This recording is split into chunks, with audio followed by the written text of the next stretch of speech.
word relational is used a lot in psychotherapy training, but what does it actually mean? Where does it come from?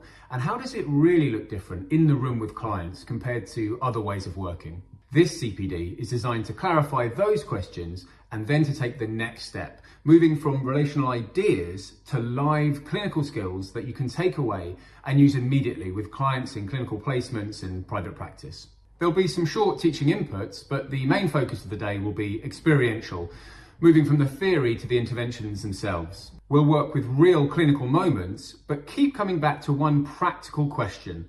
What would you actually say to clients in this moment?